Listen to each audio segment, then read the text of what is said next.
Good morning students. आपको सारे notes videos books वगैरह मिल गई होंगी। बेसिकली थोड़ा सा मेरे बारे में बताता हूँ। मेरा नाम पुनीत है। एमबीए का क्लासेस लेता हूँ, 2006 से पढ़ा रहा हूँ। 20 इयर्स का मेरे को एक्सपीरियंस है। वीजू, Poornima, JECRC, Arya, ILM, IRM, IPS business school सब में मैं जा रहा हूँ और एज अ गेस्ट फैकल्टी पढ़ा रहा हूँ। और इवनिंग में मेरा क्लासेस चलता है, ऑनलाइन ऑफलाइन रिकॉर्डेड, तीनों मोड पे क्लासेस चलता है। उसके अलावा एक टॉप कॉलेज है एमबीए का, आईएम अहमदाबाद, वहां मैं बच्चों को हर साल लेके जाता हूँ। मुंबई में एआई यूनिवर्सल, यहाँ पे गेस्ट पढ़ा रहा हूँ मैं। जेईसीआरसी में पढ़ा रहा हूँ, आर्या कॉलेज में पढ़ा रहा हूँ, इन कॉलेजेस में मैं पढ़ा रहा हूँ। देखिए, राइटर भी हूँ। 2008 से मैंने बुक्स वगैरह लिखना स्टार्ट कर दिया था। यूट्यूब पे सारे वीडियोस मिल जाएंगे, रिकॉर्डेड लाइव लेक्चर सब कुछ मिल जाएंगे। बस एक छोटा सा इंपॉर्टेंट डिस्कशन आप लोगों से करना था। एमबीए आप कहीं से भी करें, थोड़ा सा मेरे से आप डिस्कस करके अगर आप एमबीए ज्वाइन करते हैं तो आप थोड़ा सेफर मोड में रहेंगे। उसका रीजन बताता हूँ क्यों। क्योंकि मेरे को जो एक्सपीरियंस है ना 20 इयर्स का, एमबीए में प्लेसमेंट होगा कि नहीं होगा, कॉलेजेस कैसे पढ़ाते हैं, क्या उनका प्लेसमेंट स्ट्रक्चर है, क्या इंटरनल एक्सटर्नल इन्फॉर्मेशन है, मेन चीज अंदर क्या चल रहा है उनके। क्योंकि मैं तो रेगुलर कॉलेजेस में जा रहा हूँ तो मेरे को पता है कौन से कॉलेज में क्या चल रहा है। तो आप मेरे से थोड़ा सा एडवाइस लेके अगर आप एडमिशन लेते हैं तो थोड़ा सा सेफर जोन में रहेंगे। बाकी आपके डिस्टेंस के ऑनलाइन के एडमिशन, मणिपाल हो गया, एमएटी हो गया, ज्ञान विहार हो गया, तो यहाँ भी आपको अवेलेबल हो जाएंगे। तो आप अगर एडमिशन लेते हैं तो प्लीज मेरे से कंसल्ट करना। हो सकता है कि मैं आपको एक बेस्ट कॉलेज बता पाऊं और एक सेफर जोन में लेके जा पाऊं। क्योंकि एडमिशन लेने के बाद बच्चों को लगता है कि यार गलत जगह चले गए। Okay, best of luck. मेरा नंबर आपके पास है। साथ के साथ अगर आपको कोई और क्वेरी चाहिए तो मेरे को व्हाट्सअप करें या कॉल कर सकते हैं। Okay, best of luck. नमस्कार और द डीप डाइव में आपका स्वागत है। आज हम बिजनेस की दुनिया के एक बहुत ही क्लासिक कॉन्सेप्ट पर बात करने वाली हैं, प्रोडक्ट लाइफ साइकिल या पीएलसी। मतलब वो 4 स्टेजेस: इंट्रोडक्शन, ग्रोथ, मैच्योरिटी और डिक्लाइन। बिल्कुल। और ये सुनने में जितना सीधा लगता है असल में उतना है नहीं। देखिए, ज्यादातर कंपनियां ऐसे ठीक से समझ ही नहीं पाती। ये सिर्फ एक थ्योरी नहीं है, ये किसी भी प्रोडक्ट की क्या कहते हैं, किस्मत का एक रोड मैप है। और इसीलिए आज हम सिर्फ इन स्टेजेस को दोहराएंगे नहीं, हम ये समझने की कोशिश करेंगे कि हर स्टेज के पीछे वो कौन से मुश्किल फैसले होते हैं जो एक प्रोडक्ट को हीरो या फिर जीरो बना देते हैं। और इसके लिए हम एक बहुत ही दिलचस्प उदाहरण लेंगे, नोकिया मोबाइल फोन का। हाँ, ये एक बेहतरीन उदाहरण है। नोकिया की कहानी में इस साइकिल का हर उतार चढ़ाव दिखता है। एक तरह की मास्टर क्लास है ये। तो चलिए शुरू करते हैं उस दौर से जब बाजार में नोकिया 3310 जैसा एक प्रोडक्ट आता है। ये है इंट्रोडक्शन स्टेज। उस वक्त जमीन पर असलियत क्या होती होगी? जमीन पर असलियत होती है भारी अनिश्चितता। नोकिया एक ऐसा प्रोडक्ट बना रहा था जिसके लिए कोई बना बनाया बाजार था ही नहीं। लोगों को ये तक नहीं पता था कि उन्हें एक पर्सनल मोबाइल फोन चाहिए भी या नहीं। बिक्री बहुत कम, आरएनडी और मार्केटिंग पर बेतहाशा खर्च। और मुनाफा? मुनाफा तो आप भूल ही जाइए, वो तो नेगेटिव में होता था। यानी आप एक अंधेरे कमरे में तीर चला रहे हैं। लेकिन यहीं पर पहला बड़ा स्ट्रैटेजिक डिसीजन आता होगा, प्राइसिंग। कीमत कैसे तय की जाए? और ये एक ऐसा फैसला है जो आपके ब्रांड की पूरी कहानी लिख सकता है। आपके पास 2 रास्ते होते हैं और दोनों में बहुत बड़ा जोखिम है। पहला है स्किमिंग प्राइसिंग, जैसे एप्पल आज करता है। अच्छा। आप प्रोडक्ट को बहुत महंगा लॉन्च करते हैं, उन अर्ली अडॉप्टर्स को टारगेट करते हैं जो टेक्नोलॉजी के लिए कोई भी कीमत देने को तैयार हैं। इससे आपकी लागत जल्दी निकलती है और एक प्रीमियम इमेज बनती है। लेकिन इसमें यह भी तो खतरा है कि आम ग्राहक आपसे कभी जुड़ेगा ही नहीं। वो आपको हमेशा के लिए एक अमीरों का ब्रांड मान लेगा। बिल्कुल। और इसी खतरे से बचने के लिए दूसरा रास्ता है पेनिट्रेशन प्राइसिंग, जैसा भारत में जियो ने किया। आप कीमत इतनी कम रखते हैं कि पूरा बाजार हिल जाए। आपका लक्ष्य मुनाफा नहीं बल्कि तेजी से मार्केट शेयर पर कब्जा करना होता है। पर इसका भी तो एक खतरा है। बहुत बड़ा। एक बार आपने खुद को सस्ता ब्रांड बना दिया तो उस इमेज से बाहर निकलना और बाद में प्रीमियम चार्ज करना लगभग नामुमकिन हो जाता है। तो नोकिया ने क्या किया? नोकिया ने बीच का रास्ता चुना। मजबूत, भरोसेमंद फोन, ऐसी कीमत पर जो बहुत ज्यादा भी नहीं और बहुत कम भी नहीं। उनका पूरा फोकस प्रोडक्ट की क्वालिटी पर था।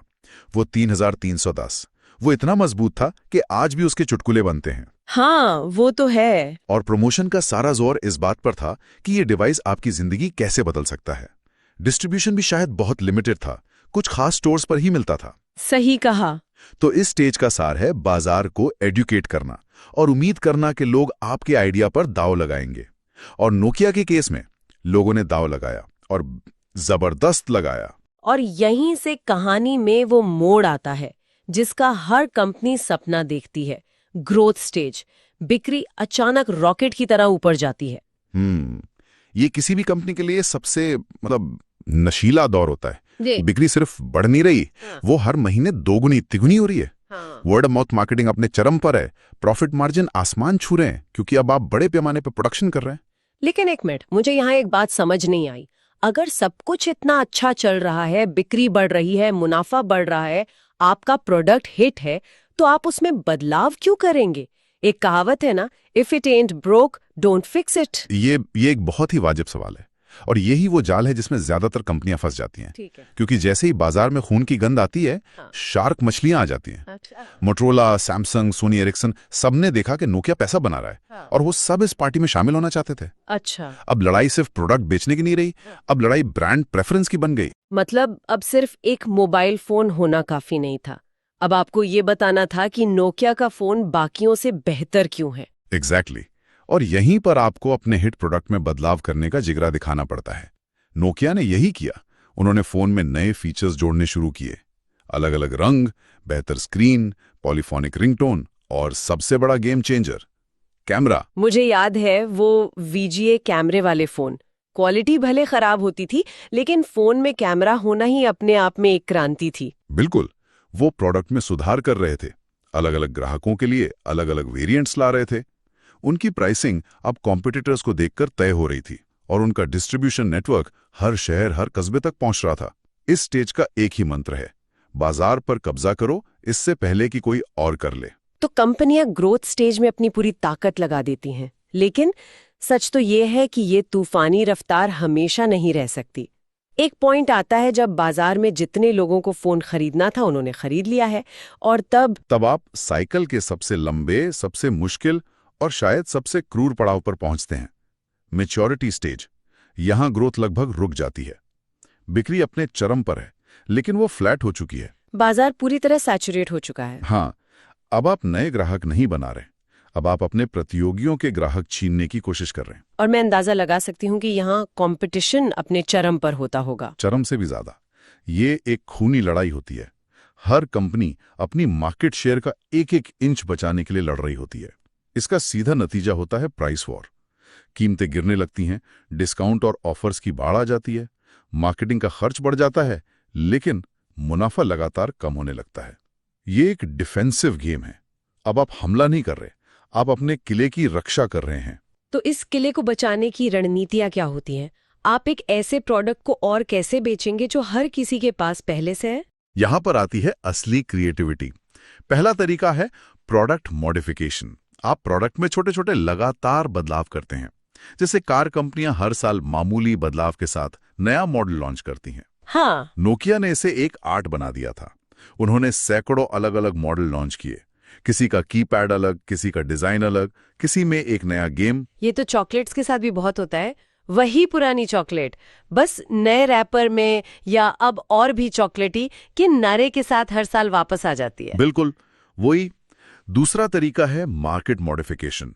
आप अपने प्रोडक्ट के लिए नए यूजर या नए उपयोग खोजने की कोशिश करते हैं। तीसरा, आप प्रमोशन का तरीका बदलते हैं। अब आप रिमाइंडर विज्ञापन करते हैं जिनका मकसद सिर्फ ब्रांड को लोगों के दिमाग में ताजा रखना होता है। तो मैच्योरिटी का पूरा खेल अपनी जगह बचाने और इस स्टेज को जितना हो सके लंबा खींचने का है। कुछ कंपनियां जैसे कोका कोला दशकों से इसी स्टेज में है, उन्होंने इसे साध लिया है। लेकिन नोकिया के लिए इसी ठहराव के दौर में उनके पतन की कहानी लिखी जा रही थी। और फिर आया वो पल जिसने सब कुछ बदल दिया। 2007 स्टीव जॉब्स स्टेज पर आते हैं और पहला आईफोन पेश करते हैं। और यहीं से नोकिया के लिए डिक्लाइन स्टेज की उल्टी गिनती शुरू हो जाती है। बिक्री में लगातार गिरावट, ये एक बहुत दर्दनाक प्रक्रिया है। इसके कई कारण होते हैं। टेक्नोलॉजिकल बदलाव, मतलब टच स्क्रीन का आना, ग्राहकों की बदलती पसंद, लोगों को अब ऐप्स और इंटरनेट चाहिए था। सही कहा। और बाजार में एक नया और बेहतर विकल्प आ चुका था। लेकिन नोकिया तो उस वक्त दुनिया की सबसे बड़ी फोन कंपनी थी। उनके पास दुनिया के बेस्ट इंजीनियर थे, सबसे ज्यादा पैसा था। वो इस बदलाव को देख क्यों नहीं पाए? यही तो इस स्टेज का सबसे बड़ा मनोवैज्ञानिक पहलू है, इनकार, डिनायल। जब आप शिखर पर होते हैं तो आपको लगता है कि आप हमेशा वहीं रहेंगे। नोकिया के बोर्डरूम में बैठे लोगों को लगा कि ये आईफोन सिर्फ एक महंगा खिलौना है जो कभी आम लोगों तक नहीं पहुंचेगा। हाँ, वो अपनी पुरानी सफलता में इतने डूबे हुए थे कि उन्हें बाजार का वो जो टेक्टोनिक शिफ्ट था वो दिखाई नहीं दिया। तो जब बिक्री और मुनाफा दोनों गिरने लगते हैं तब एक कंपनी करती क्या है? यहाँ बहुत कड़े फैसले लेने पड़ते हैं। आपके पास दो मुख्य रास्ते होते हैं। पहला है हार्वेस्टिंग। आप नए निवेश करना बंद कर देते हैं, विज्ञापन पर खर्च खत्म कर देते हैं। आप 10 अपने वफादार ग्राहकों से जितना भी बचा खुचा मुनाफा निकाल सकते निकालते हैं। और दूसरा रास्ता? दूसरा रास्ता है सम्मान के साथ बाहर निकल जाना, डाइवेस्टिंग। आप मानते हैं कि अब खेल खत्म हो चुका है और आप अपने ब्रांड या बिजनेस को किसी और को बेच देते हैं। प्रोडक्ट के मामले में आप कम बिकने वाले मॉडल्स को बंद कर देते हैं, कीमतें गिराकर क्लियरेंस सेल के जरिए अपना स्टॉक खत्म करते हैं। जैसा नोकिया ने किया, उन्होंने अपना मोबाइल बिजनेस माइक्रोसॉफ्ट को बेच दिया। बिल्कुल। तो ये पूरी कहानी नोकिया का गुमनामी से उठकर दुनिया पर छा जाना और फिर वापस गुमनामी में खो जाना, ये प्रोडक्ट लाइफ साइकिल का एक जीता जागता उदाहरण है। इस पूरे विश्लेषण का बिजनेस मैनेजर्स के लिए क्या मतलब है? इसका मतलब यह है कि ये साइकिल सिर्फ एक एकेडमिक थ्योरी नहीं है, ये एक वार्निंग सिस्टम है। ये आपको बताता है कि आपका प्रोडक्ट अपनी जिंदगी के किस पड़ाव पर है और आगे क्या होने वाला है। ये आपको बिक्री का पूर्वानुमान लगाने में मदद करता है। ये आपको बताता है कि कब अपनी रणनीति बदलनी है। ये एक तरह से आपको भविष्य के लिए तैयार करता है। हाँ, ये आपको अपना मार्केटिंग बजट सही ढंग से इस्तेमाल करने में मदद करता है। संक्षेप में, ये एक कड़वी लेकिन जरूरी सच्चाई बताता है कि कोई भी प्रोडक्ट, कोई भी कंपनी हमेशा के लिए सफल नहीं रहती। अगर आप समय के साथ नहीं बदले तो समय आपको बदल देगा। तो आज हमने देखा कि कैसे प्रोडक्ट लाइफ साइकिल सिर्फ 4 स्टेजेस का नाम नहीं है, बल्कि ये बाजार की बदलती हकीकत के सामने रणनीति और हिम्मत दिखाने की कहानी है। ये कहानी है कि कैसे एक ही कंपनी अपने ग्रोथ स्टेज की हीरो हो सकती है और डिक्लाइन स्टेज की विलन भी। सही कहा। और जाते जाते श्रोताओं के लिए एक विचार छोड़ना चाहूंगा। आज के डिजिटल युग में, जहां प्रोडक्ट्स हार्डवेयर कम और सॉफ्टवेयर ज्यादा हैं, जहां हर हफ्ते अपडेट्स आते हैं, क्या ये पारंपरिक प्रोडक्ट लाइफ साइकिल पुराना हो चुका है? क्या अब हम एक प्रोडक्ट इवोल्यूशन लूप में जी रहे हैं, जहां डिक्लाइन जैसी कोई चीज होती नहीं, सिर्फ अगले वर्जन का इंतजार होता है? और क्या किसी प्रोडक्ट का पतन असल में अनिवार्य है, या ये सिर्फ कंपनी की कल्पना और हिम्मत की कमी का नतीजा है? इस पर सोचिएगा जरूर।